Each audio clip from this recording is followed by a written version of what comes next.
Hello friends, बुकीपीडिया पर आप सभी का स्वागत है। आज हम बात करने वाले हैं चूज मी बाय कलीवी कर्स बुक के बारे में। मोहित एक ऐसा इंसान था जो हमेशा दूसरों की उम्मीदों और समाज के नियमों के हिसाब से जीता आया था।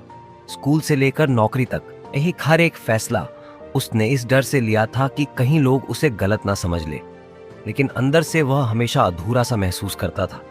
कोई भी चीज उसे सेटिस्फैक्टरी, वही रूटीन, सुबह उठो, ऑफिस जाओ, घर लौटो और सो जाओ, वह सोचता था कि शायद यही जिंदगी है।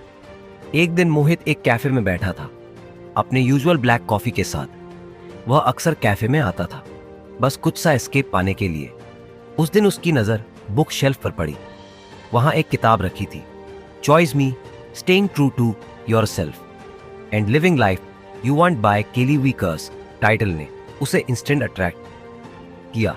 उसने किताब उठा ली।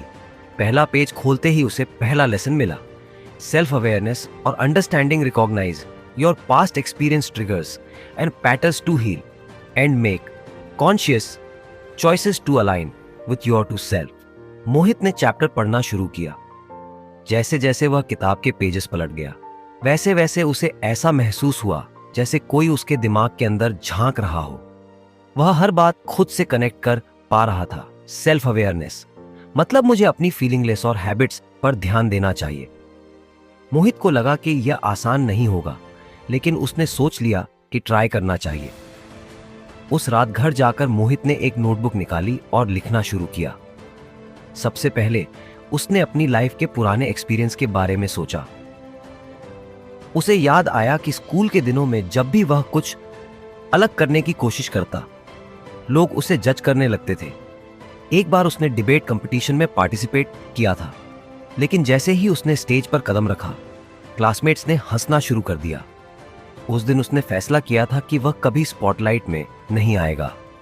वह सोचने लगा, शायद इसी वजह से मैं हमेशा एवरेज रहना पसंद करता हूं, ना ज्यादा एम्बिशियस ना ज्यादा डिफरेंट, बस नॉर्मल। किताब के अगले हिस्से में लिखा था कि सेल्फ अवेयरनेस का मतलब सिर्फ अपने पास्ट को रिकॉग्नाइज करना नहीं है, बल्कि यह भी समझना है कि आपकी कौन सी हैबिट्स या ट्रिगर्स आज भी आपको रोक रहे हैं। मोहित को यह बात समझ आई कि उसका डर और इनसिक्योरिटी आज भी उसे डिसीजन मेकिंग में पीछे खींचते हैं। अगले दिन ऑफिस में एक इंटरेस्टिंग सिचुएशन हुई। उनकी टीम के बॉस ने एक नए प्रोजेक्ट पर काम करने के लिए वॉलंटियर्स मांगे। मोहित का दिल प्रोजेक्ट में इवॉल्व होने के लिए एक्साइटेड था, लेकिन उसका दिमाग उसे पीछे खींच रहा था। उसे फिर वही डर महसूस हुआ, अगर मैंने गलती कर दी तो लोग क्या कहेंगे। उसने खुद से एक सवाल पूछा, क्या यह डर मेरे पास्ट से आ रहा है?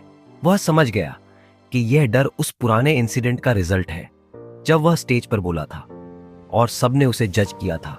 वह डीप ब्रीथ लेकर सोचने लगा, क्या मुझे इस बार कॉन्शियसली एक अलग चॉइस नहीं करनी चाहिए? उसने हाथ उठाया और कहा, मैं इस प्रोजेक्ट पर काम कर चाहता हूं। उसके टीम मेट्स और बॉस कुछ सरप्राइज थे, क्योंकि मोहित अक्सर लो की रहता था, लेकिन उस डिसीजन ने उसे इंटरनली एक छोटी सी जीत का एहसास दिया। उस रात उसने फिर से नोटबुक खोली। उसने लिखा, आज मैंने अपने पास ट्रिगर को पहचान कर उसे ओवरकम किया। मैं स्केयर्ड था, लेकिन मैंने कॉन्शियसली एक अलग चॉइस की।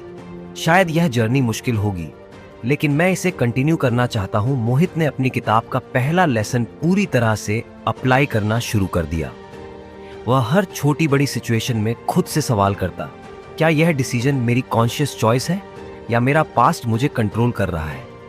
धीरे धीरे उसे समझ में आने लगा कि उसकी जिंदगी की कई हैबिट्स और फियर्स उसके पुराने एक्सपीरियंस का नतीजा है।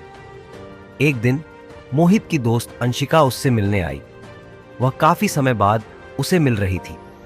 उसने मोहित से पूछा, तू इतना खोया खोया क्यों रहता है? पहले तो तुझसे बात करना इतना इजी लगता था, अब ऐसा लगता है कि तू कुछ छुपा रहा है। मोहित ने गहरी सांस ली और उसे सब कुछ बताया।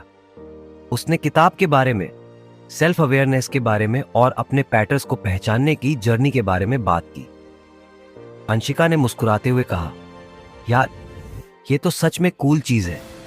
हम सब अपनी ही पैटर्न्स में फंसे रहते हैं, लेकिन कभी सोचते ही नहीं कि इससे बाहर कैसे निकले।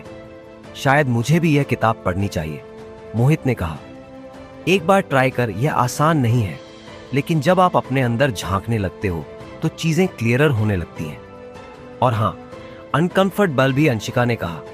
अनकंफर्टेबल तो होगा ही, अपने आप से फेस करना कोई इजी काम नहीं है, लेकिन लगता है कि तू सही डायरेक्शन में है।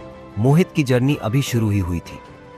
उसे एहसास हुआ कि यह प्रोसेस ओवरनाइट नहीं होगा, लेकिन उसने डिसाइड कर लिया था कि वह खुद को समझने और अपनी जिंदगी को कॉन्शियसली क्रिएट करने के लिए रेडी है। उसने किताब के अगले चैप्टर को खोलने की सोची, लेकिन उसने पहले खुद से वादा किया कि जब तक पहला लेसन पूरी तरह से उसकी जिंदगी में इंटीग्रेट नहीं होगा, वह आगे नहीं बढ़ेगा।